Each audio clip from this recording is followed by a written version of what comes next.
আমরা যারা বক্তার বক্তব্য শুনি, কেন সমাজে পরিবর্তন হয় না এটা একটু শুনুন। একটু আগে কি বললাম? 3 শ্রেণীর ব্যক্তিকে দিয়ে আল্লাহ জাহান্নাম উদ্বোধন করবে। বিষাক্ত মালগুলো, ছেলেগুলো এখন সিজারে হচ্ছে, আর কি বলো বলুন তো, সব সিজার, সব পেট কেটে বসে আছে। আগে একটা একটা মায়ের 12-14টা করে হতো। আমার মায়ের, আমরা কয় ভাই বোন, 10টা হিসেব করে বলতে হচ্ছে, গুনে গুনে, কি বুঝলেন? আর পটলের মা, সেই সোহানের মা, জিসানের মা, রিয়ার মায়ের কাছে কিন্তু 2টো। কি হলো 2টো কেন বে? বললে সিস্টেম ফেল। কি হয়েছে বলো? System fail. অধিকাংশ মুসলমান 5 ওয়াক্ত নামাজ পড়ে, অথচ মনে করে ছেলে মেয়ে হলে আর খাওয়াতে পারবো না। কোথায় তোমার ইমান ভাই? কোথায় তোমার ইমান? আর গত কয়েকদিন আগে আমাদের সম্মানিত প্রধানমন্ত্রী বলেছে যে মুসলমানরা ঘুষ পেটুয়ায়, এদের বাচ্চা কাচ্চা বেশি। যে বলছে বাচ্চা কাচ্চা মুসলমানদের বেশি, তার মায়ের 6টা বেটা। বুঝতে পারছেন না? বুঝতে পারছেন? আমি আব্দুল্লাহ জুবায়ের যদি বলি যে বাচ্চা কাচ্চা কমলপুরের লোকের বেশি, আর আমি যদি আমার মায়ের 10 নম্বর মাল হই, কি? যে বলছে মুসলমানদের বাচ্চা বেশি, তিনি হলেন তার মায়ের 6 সন্তানের 1 সন্তান। রবীন্দ্রনাথ ঠাকুররা 14 ভাই বোন ছিল। কি বুঝলেন? আমাদের যোগীজি উত্তরপ্রদেশের মুখ্যমন্ত্রী 7 ভাই বোন। ওই আমরা মুসলমানরা তো বলি না, বলবো না। বাচ্চা হওয়ার জন্য শুধুমাত্র মুসলমানরা দায়ী, এটা সমাজের একটা মিথ্যা প্রোপাগান্ডা। মনে রাখবেন, সব পাখি মাছ খায়, শুধু মাছরার দোষ হয়। আর রুজির মালিক আল্লাহ, এটা যদি কোনো মুসলমান অন্তর থেকে বিশ্বাস না করে, ও হচ্ছে সুপার ফাস্ট কোয়ালিটির বেঈমান, সুপার ফাস্ট বেঈমান। কেউ যদি মনে করে দোকানটা ছিল বলে আমি বেঁচে আছি, পেনশনটা পাচ্ছি বলে, তা না হলে আমার কি হাল হতো, শনির দশা হতো। মুসলমানের ভাষা শনির দশা। শনি তুই বুঝিস? শনি তোর দেবতা, শনি তোর পীর, ছাগল কোথাকারে। মুসলমানের সঙ্গে শনির কি সম্পর্ক? বৃহস্পতিবার বাঁশ কাটে না, চৈত্র মাসে বিয়ে করে না, রবিবার টাকা দেয় না, সন্ধ্যার পরে দেখি আর বাকি দেয় না। মুসলমান, তোমার ইমানটা কোথায়? মুসলমান কখনো বিশ্বাস করবে না যে বেশি বাচ্চা কাচ্চা হলে খাওয়াতে পারবো না। মনে থাকবে? মনে থাকবে, ওয়ালা তাকতুলু আওলাদাকুম খাশিয়াতা ইমলাক নাহনু নারযুকুহুম ওয়া ইয়াকুম ইন্না কাতলাহুম কানা খিতআন কাবীরা। 15 পারা 4th পৃষ্ঠা 2 নম্বর লাইনের 32 নম্বর আয়াত, সূরা বানী ইসরাইল। আমার আল্লাহ পাকের ঘোষণা, ওয়ালা তাকতুলু আওলাদাকুম খাশিয়াতা ইমলাক। রুজির ভয়ে। রুজি মানে শুধু খাবার না, রুজি মানে হলো ভালো জমি, রুজি মানে হলো সুন্দর ঘর, রুজি মানে হলো সুন্দর স্ত্রী, রুজি মানে হলো সুন্দর গাড়ি, রুজি মানে হলো রাতে সুন্দর ঘুমানো, রুজি মানে হলো হালাল ব্যবসা, রুজি মানে হলো শান্তিতে থাকা।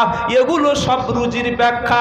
আল্লাহ পাকের ঘোষণা, তোমরা রুজির ভয়ে সন্তানদেরকে যেন হত্যা করো না।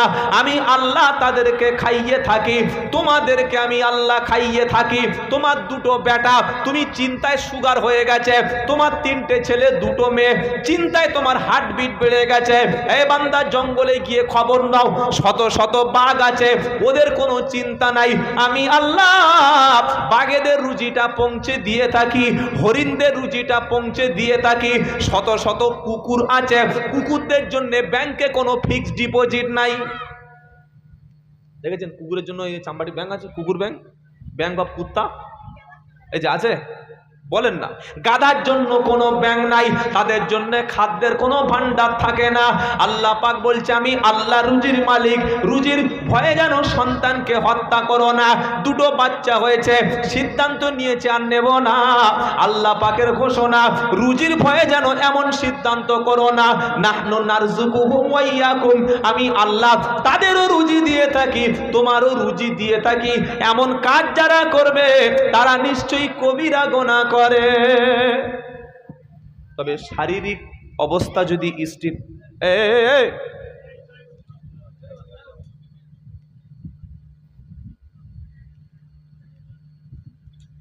গরুর মতো কানে আধার কার্ড লাগিয়ে দেবো,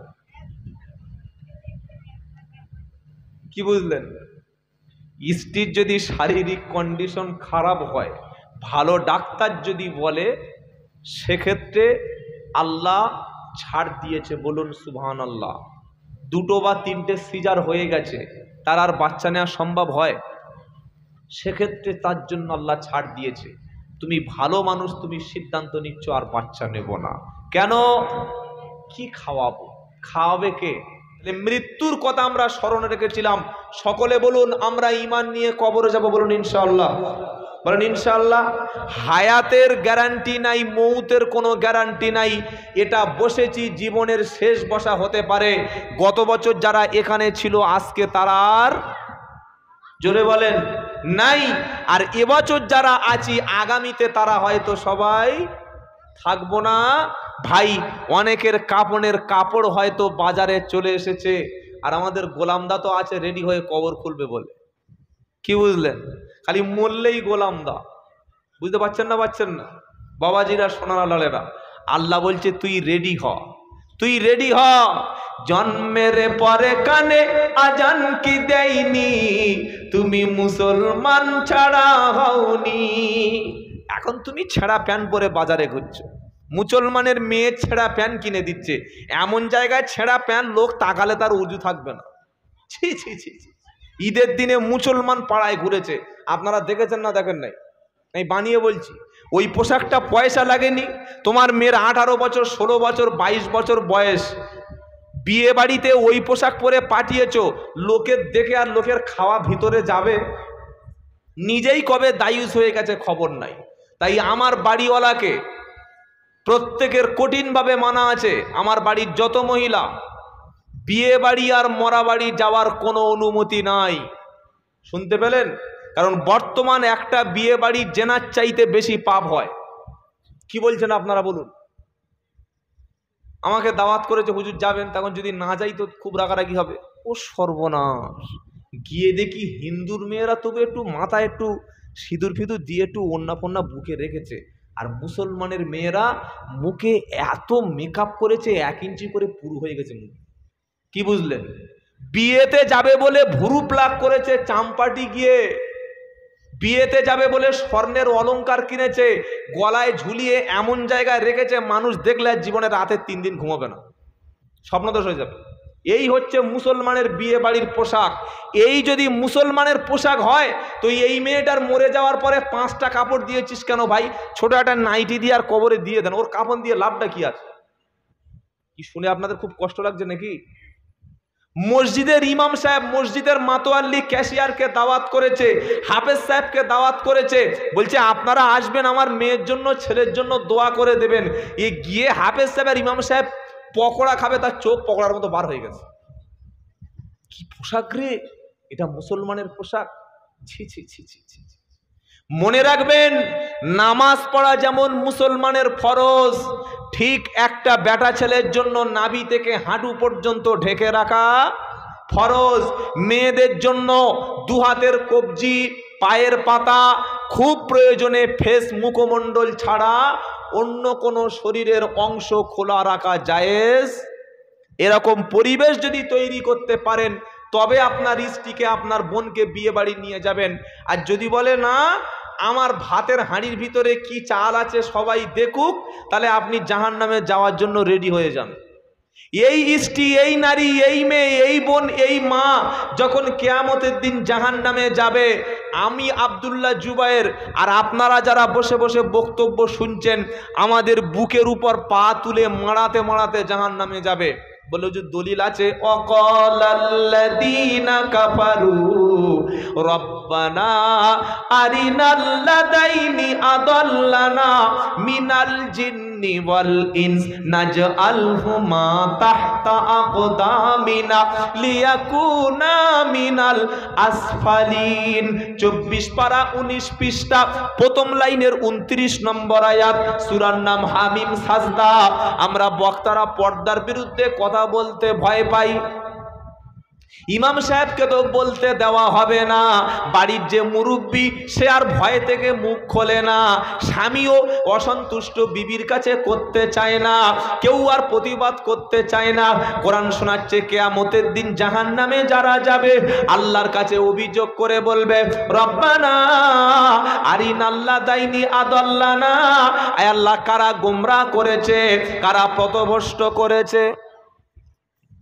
আমি যে পোশাকটা পরে রাস্তায় বার হব ওটা শালীনতা পোশাক পরার দরকার ছিল।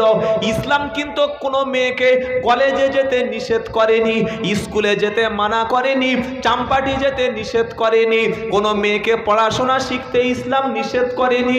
ইসলাম নিষেধ যেটা করেছে তোমরা হিজাব দিয়ে পর্দা দিয়ে নিজেকে ঢাকো, নিজের সতীত্বকে হেফাজত করো। নারীর ইজ্জত যদি চলে যায় ও নারীর 4 পয়সা দাম নাই। যে নারীর মুখ, যে নারীর দেহটা, যে নারীর চেহারাটা, যে নারীর সৌন্দর্যটা, যে নারীর হাইটটা সাইডটা, যে নারীর স্ট্রাকচারটা পাড়ার লোক জেনে নিয়েছে, ওই নারীর রাত্রিবেলা ঘুমিয়ে থাকবে, পাড়ার লোক চোখ দিয়ে কিন্তু ঘুমিয়ে ঘুমিয়ে জেনা করবে। লোক মনে করে শুধু শরীর দিয়ে জেনা হয়, চোখেরও জেনা আছে। জানেন না? জানেন না? এই জানা আছে চোখ দিয়ে জেনা করে, সে লাইনে তো জাননি। চোখের জেনা হলো একটা পুরুষ যখন একটা নারীর দিকে তাকায়, দেখে মনে হবে যেন কি সুন্দর রে, এই যে মনটা ছ্যাঁক করে উঠলো, ছ্যাঁকা একটা খেলো, চোখ ফেরাতে পারলো না। ইসলাম এখানে আপত্তি করছে, এটাই হলো চোখের জেনা। কোরআন বলছে কুল্লিল মুমিনিনা ইয়াগুদ্দু মিন আবসারিহিম, 18 পারা 12 পৃষ্ঠা 5 নম্বর লাইনে 30 নম্বর আয়াত সূরা নূর। হে বিশ্বনবী, আপনি পুরুষদেরকে বলুন তোমরা যখন অবৈধ নারীর দিকে তাকাবে প্রথম দৃষ্টিটা পড়লে দৃষ্টিটা সংযত করবে, নিজের লজ্জাস্থানকে হেফাজত করবে। আল্লাহ পুরুষদেরকে বলল পুরুষরা অপর নারী থেকে সবসময় নিজেদের চক্ষুকে তুমি হেফাজত করবে। চোখ দিয়ে পর নারীর দিকে তাকানো এটা হলো চোখের জেনা। কান দিয়ে অন্য নারীর কথা শুনে অন্তরটা ঠান্ডা করা এটা হলো কানের জেনা। হাত দিয়ে অপর নারীকে ধরে দিলটা খুশ করে নেওয়া এটা হলো হাতের জেনা। পা দিয়ে হেঁটে হেঁটে অন্য নারীর দিকে যাওয়া এটা হলো পায়ের জেনা। এমনি এমনি কি 42 ডিগ্রি তাপমাত্রা? জেনা করে করে শরীর আর ঠিক নাই। আল্লাহ বলছে এই লোকগুলোকে পুড়িয়ে ছাই করে দেব। তাই জেনার হাত থেকে বাঁচানোর জন্য বিয়ের বিকল্প কিচ্ছু নাই, বলুন সুবহানাল্লাহ। ইসলাম জেনার হাত থেকে বাঁচানোর একটাই অপশন দিয়েছে, সেটা বিয়ে করো, চক্ষু হেফাজত হবে, বলুন না সুবহানাল্লাহ। অনেক মুসলমান এখনো পর্যন্ত বিয়ে করে না, কি জানি তাদের মনের মধ্যে কি আছে। হয়তো আখেরাতে 140টা হুর হয়তো পাবে, তাই তো নাকি? কি বুঝলেন? আল্লাহ মাফ করে দিক, বলুন আমিন। ছেলে এবং মেয়ে সবাইকে বলছি শোনো, ছেলে এবং মেয়ে বয়স হয়ে যাওয়ার সাথে সাথেই গরিবের ছেলে হোক গরিবের মেয়ে হোক পরেশগার দিনদার দেখে বিয়ে দেবেন। চরিত্র হেফাজত হবে, সমাজ থেকে জেনা ব্যভিচার কমে যাবে, সমাজে অঘটন দুর্ঘটনা কমে যাবে। এটাই ইসলামের দাবি ছিল, জোরে বলুন সুবহানাল্লাহ। আর তা না হলে কি করছে?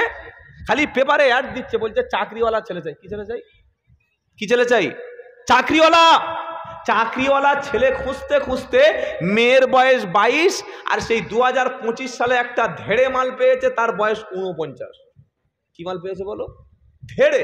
22-এর সঙ্গে 49 দিলে সংসার হবে? এই হানানা বলেন না।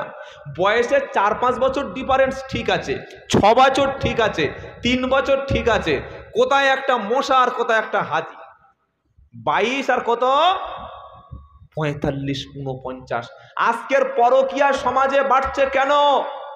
আমাদের সুপ্রিম কোর্ট পরিষ্কার বলে দিয়েছে পরকীয়া আমাদের দেশে আর অসুবিধা নাই। পরকীয়া মানে কি বলুন তো ভাই? অন্য মানুষকে উপকার করা, তাই তো নাকি? এই যে পরকীয়া মানে কি? পরের উপকার করা, তাই তো?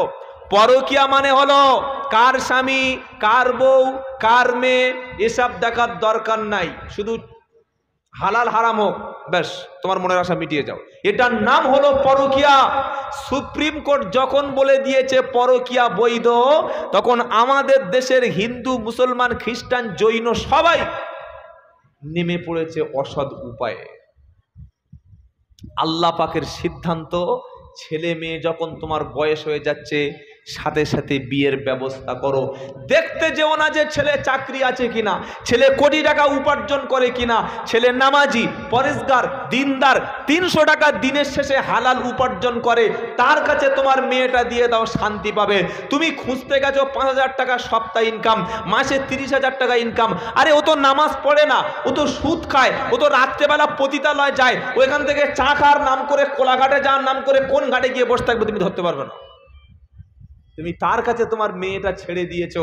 আর মসজিদের ইমাম সাহেব, হাফেজ সাহেব, মৌলভী সাহেব, একজন সাধারণ জেনারেল ছেলে, কোনো একজন শিক্ষিত ছেলে মুখে দাড়ি রেখে 5 ওয়াক্ত নামাজ পড়ে, সব পছন্দ, কিন্তু মেয়ের বাপের দাড়ি পছন্দ না। তো দাড়ি যদি তোর ছেলের জন্য পছন্দ না হলো, বিয়ে পড়ানোর সময় বারাইপুর হসপিটাল থেকে পড়িয়ে আনবি, মৌলভীর খোঁজ করবি না।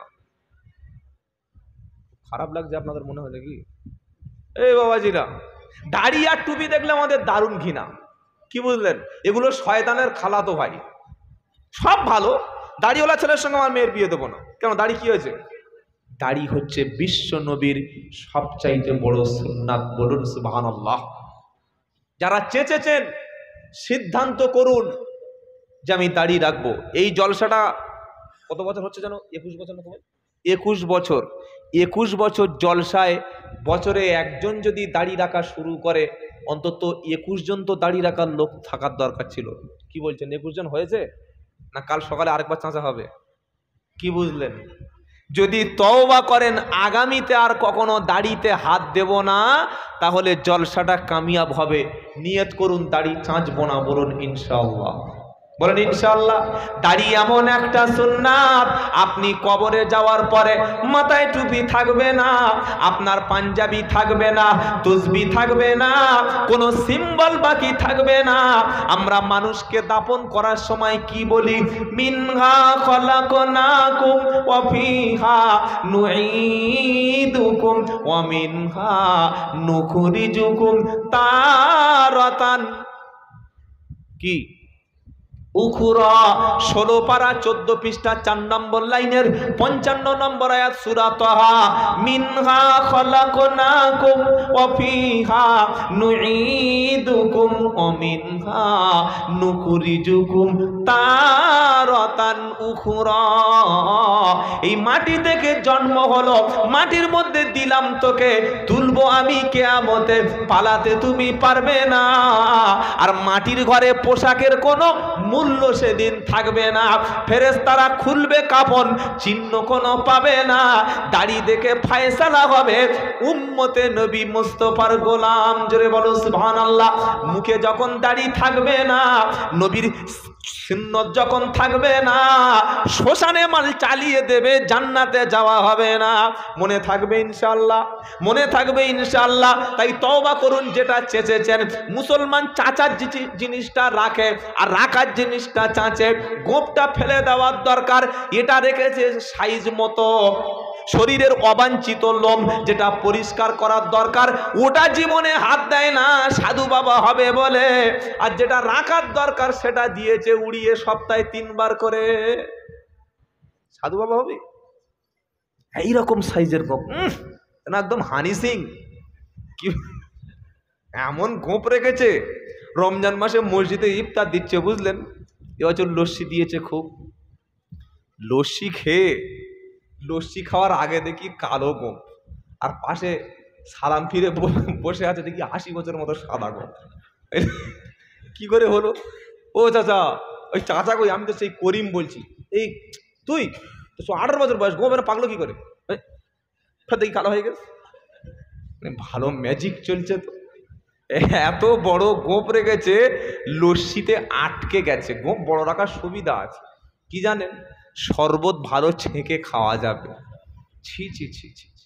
বিশ্ব নবীর কয়েকটা সুন্নাত আছে যেটা প্রত্যেকটা মুসলমানের মধ্যে থাকবে।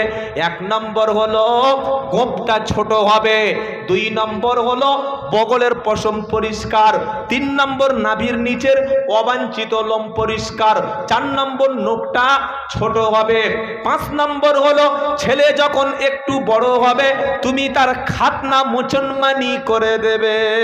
মোচনমানি আবার মিলাদ হচ্ছে বাড়িতে বাড়িতে, এক সাংঘাতিক জিনিস। কি বুঝলেন? মোচনমানি হবে, গোটা পাড়ার লোকের দাওয়াত করে বড় গরু জবাই করে রেখেছে।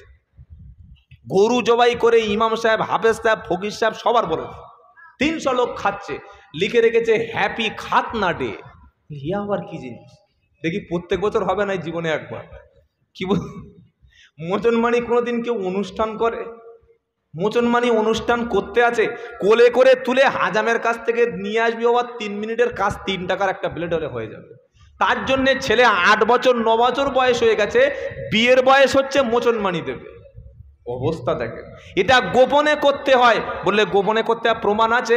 জাতির পিতা ইব্রাহিম আলাইহিস সালাম 80 বছর বয়স হলো, আল্লাহ বলল ইব্রাহিম তোমার নিজের খাতনা তুমি নিজে করো। 80 বছর বয়স হলো, ইব্রাহিম নবী জঙ্গলে চলে গেল, কুড়ুল দিয়ে নিজের খাতনা নিজেই তিনি করে নিল। জোরে বলো সুবহানাল্লাহ।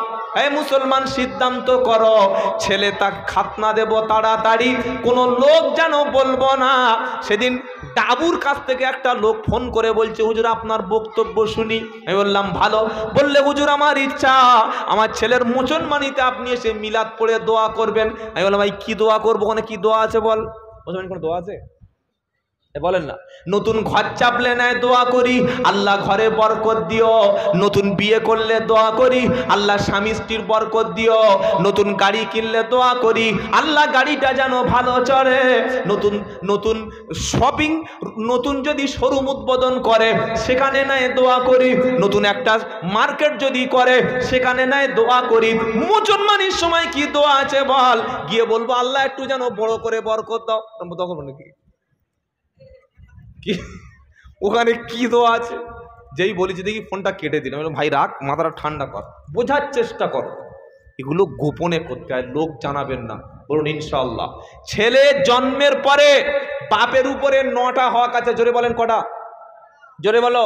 এই 9টা হক পালন করেছে যারা, বুড়ো বয়সে বাপ মা ছেলের হাতে ভাত পাবে তারা। আর 9টার মধ্যে একটা করেনি যারা, সিঁড়ির তলায় বসে বড় বড় ডাঁশ ডাঁশ মশার ইঞ্জেকশন খাবে তারা। কটা হক আছে? জোরে বলো। 9টা। কটা?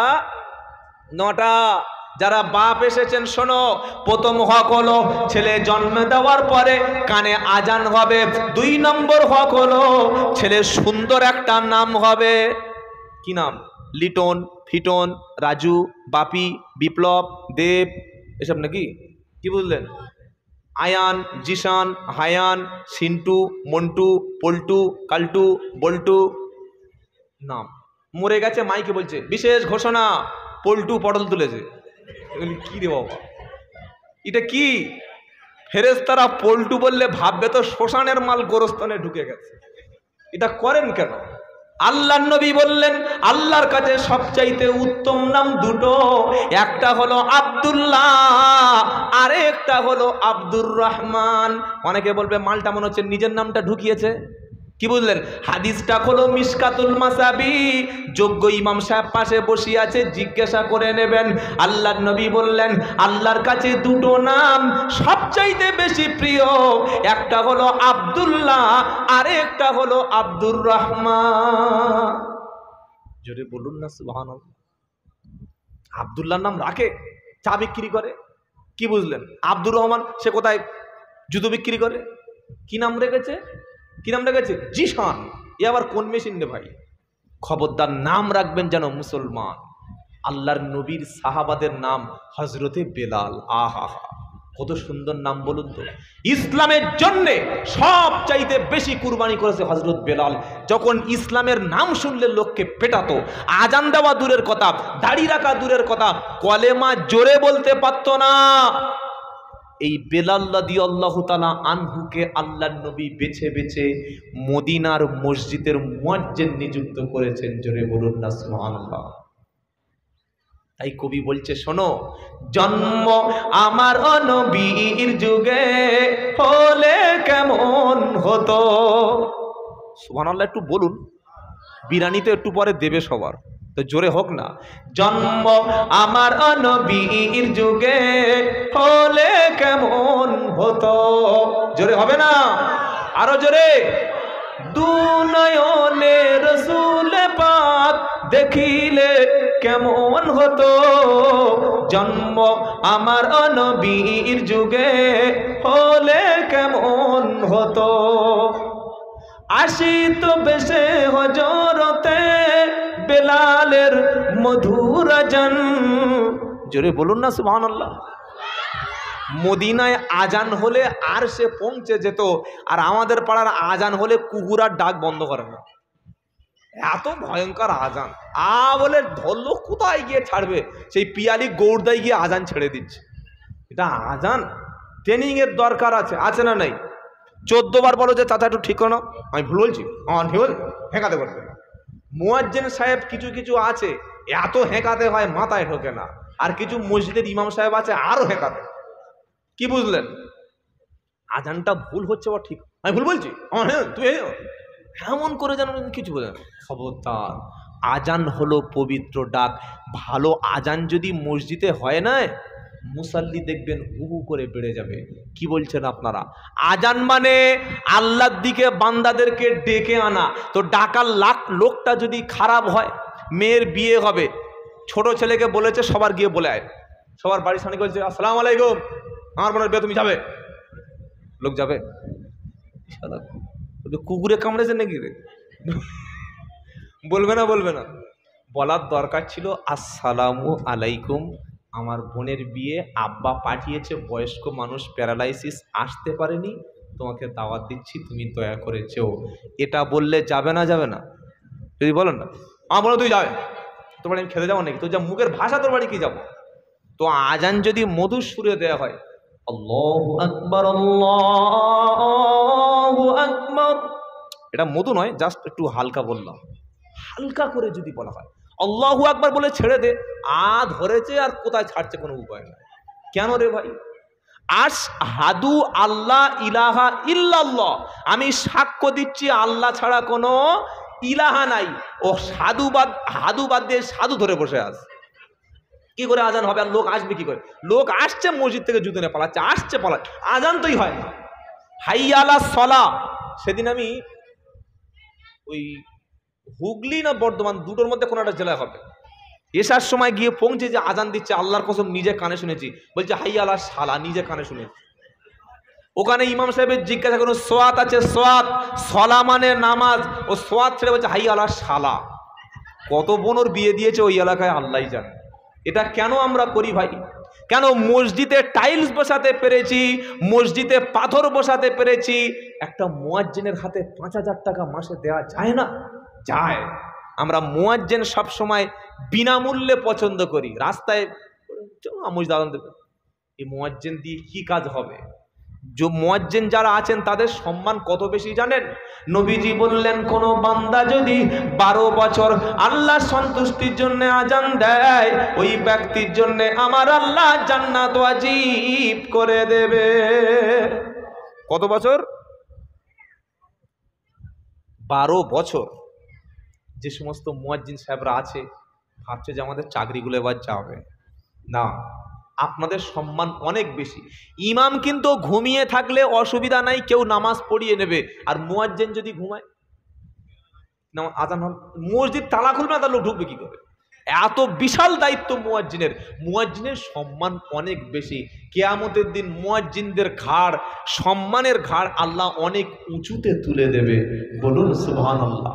সেজন্য যারা যুবক বন্ধু এসেছো ভাই, তোমরা নিয়ত করো আমরা মসজিদে আজান দেওয়ার জন্য তৈরি থাকবো ইনশাআল্লাহ।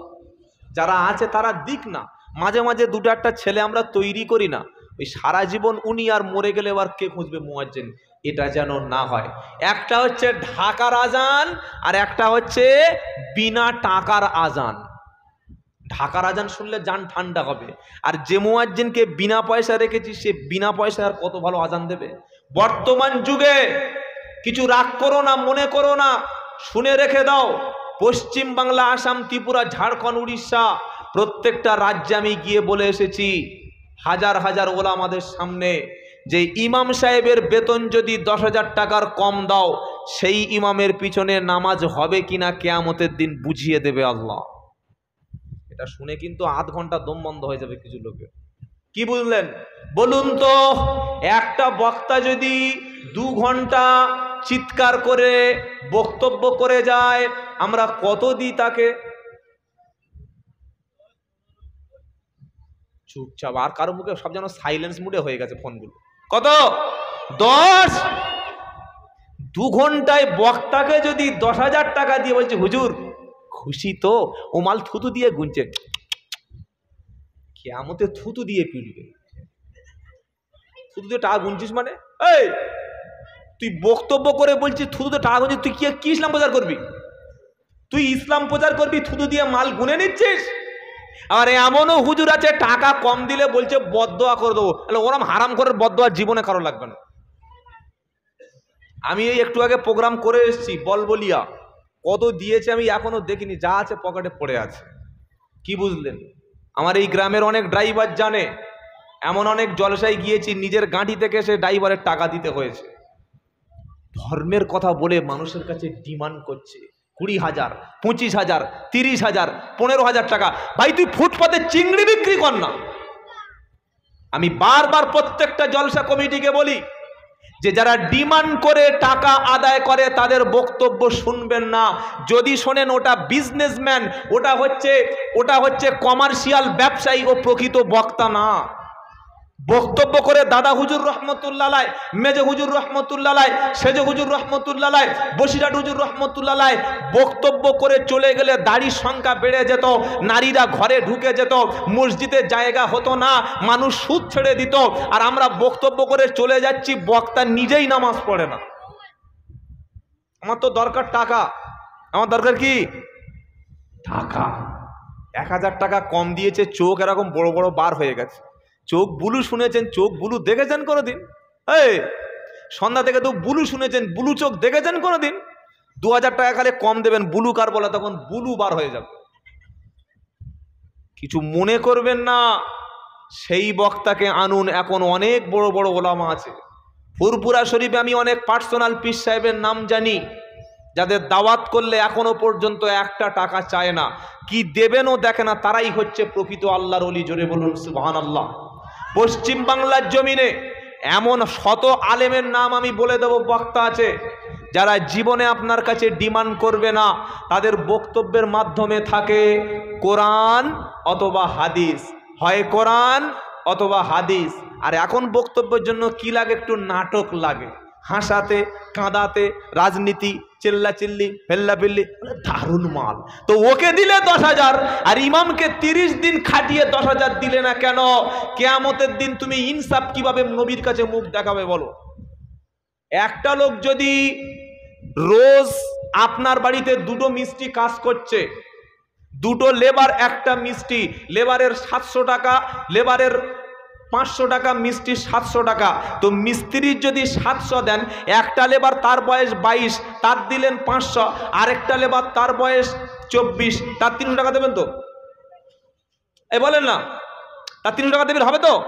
আরে বক্তাকে 2 ঘন্টার জন্যে 10,000 টাকা যে সমাজ গুনে দিতে পারছে, সেই সমাজ ইমাম সাহেবের পকেটে 10,000 টাকা কেন দিতে পারছে না ভাই? আমাদের গরিব মানুষ, গরিব মানুষ তার জলসায় 10,000 টাকাটা বার হলো কোত্থেকে বার হলো? পরশুদিন দাঁতপুরে গিয়ে দেখি হুগলিতে 6,000 টাকার ইমাম। ছি ছি ছি ছি। আমি বললাম ভাই 6,000 টাকা কি করে দেয়? বললে ওই ওয়াকফ বোর্ড থেকে আমাদের দিদি যেটা চালু করেছিল ওখান থেকে 3,000, আর গ্রাম থেকে গুড়িয়ে গুড়িয়ে 3,000। কত? 6,000 টাকা। 6,000 টাকার ইমামের পিছনে নামাজ হয়? এটা শুনে অনেকে ভাববে যে এই লোকটাকে 3-4 বছর না বলে ঠিক করেছিলাম, এবছর কেন বললাম। এই বাবাজিরা, ইনসাফ সমাজে প্রতিষ্ঠা করুন। জলসা দেওয়া ফরজ ওয়াজিব নয়, এটা একটা ইবাদত। কিন্তু জলসা থেকে হক কথাটা সমাজে যদি বাস্তবায়ন না করতে পারি, কোনো লাভ নাই তাবারক খেয়ে, কোনো লাভ নাই বক্তাকে পুষে। যত পারেন বক্তা আনুন, যত দামি বক্তা আনতে পারেন আনুন, যত দামি বক্তা আনবেন আনুন। ইমাম মুয়াজ্জিনকে যেন ইনসাফ ভিত্তিক তাদের সঙ্গে ব্যবহার করুন। ইমাম মানে গোলাম না, ইমাম মানে প্রধানের চাইতে বেশি মর্যাদা, এমএলএ এমপির চাইতে মর্যাদা, মুখ্যমন্ত্রীর চাইতে মর্যাদা। আপনি ফরজ নামাজ পড়ছেন, তার পিছনে সেই হচ্ছে আপনার ইমাম। ঠকাচ্ছেন 2,500, 3,000, 5,000, আবার দরাদরি করছে। রমজান মাসে তারাবি হয়ে গেল, হাফেজ সাহেবের হাতে 20,000 টাকা মাসে দেয়া গেল না। বলছে হাফেজ সাহেব কি করা যাবে, মোটামুটি 1000 10 উঠেছে। এটা সমাজের ইনসাফ নয়। সেজন্য করে